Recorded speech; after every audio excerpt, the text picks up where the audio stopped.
This resulted in increased crop productivity and production of targeted crops.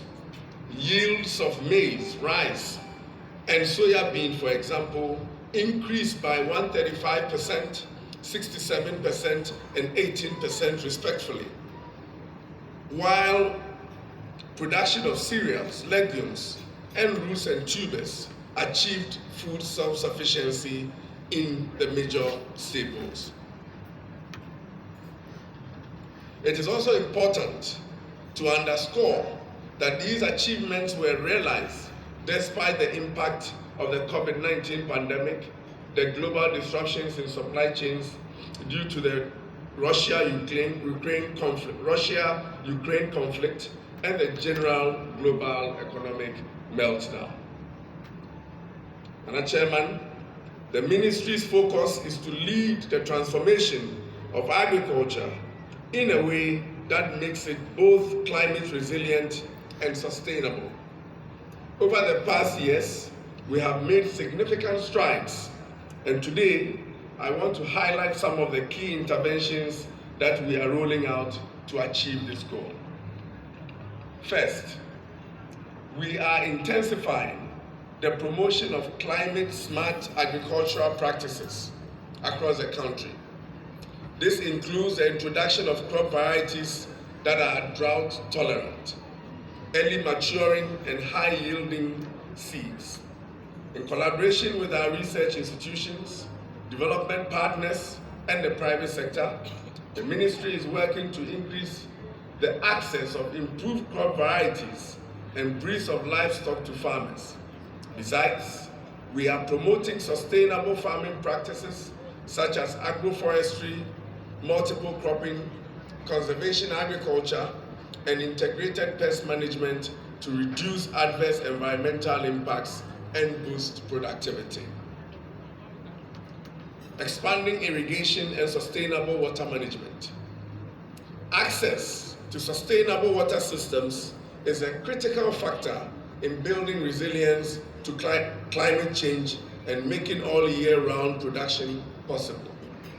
One of our key priorities is expanding irrigation infrastructure, particularly in regions prone to drought. The ministry, over the last 8 years, has significantly expanded the area under public irrigation schemes from 11,000 hectares in 2016, and this is from independence, to 19,000 hectares in 2024. From 11,000 hectares up to 2016 to 19,000 hectares in 2024. It is important to state that between 2023 and 2024 alone, about 7,000 hectares have been added. Farmer-led private commercial schemes have also increased from 189,000 hectares to 207,000 hectares between 2016 and 2023. There are several ongoing interventions that will bring an additional 6,250 hectares under irrigation upon completion.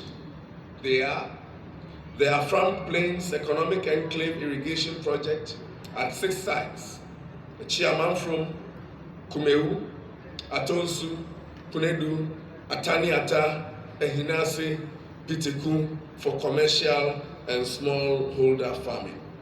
When you hear Afram Plains Economic Enclave and you hear Kumewu, you'll ask yourself, is Kumewu in Afram Plains? It is part of the enclave, which is from Kumewu, Setre, Kwewu Afram Plains, all the way into the Kwewu areas. So it's just a name. The rehabilitation of the Via right bank, that will give us 300 hectares. The rehabilitation and modernization of the Kpong irrigation scheme under the FSRP phase will also give us 2,900 hectares. The construction of the Tamni irrigation project will add 800 hectares. And then also the construction of land development of 19 small elk dams in the northern regions, that will give us 570 hectares. the construction and installation of 150 boreholes for solar pump irrigation schemes that will add 450 hectares. Other projects yet to commence, which is a rehabilitation of the VIA left bank under the FSRP, will provide the nation with 450 hectares.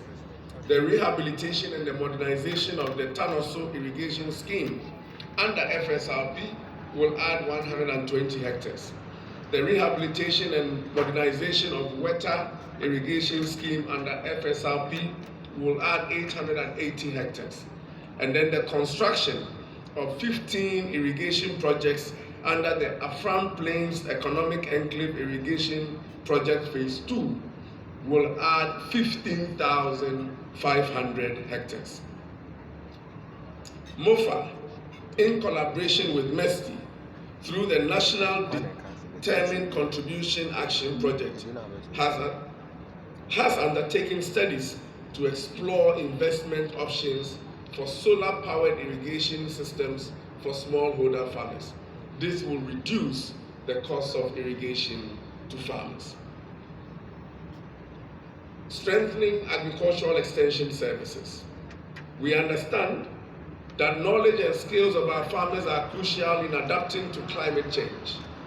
Therefore, we are strengthening our agricultural extension services to equip farmers with the latest information on climate resilient practices. 4. Building partnership for resilient agricultural development. No single entity can tackle the challenges posed by climate change.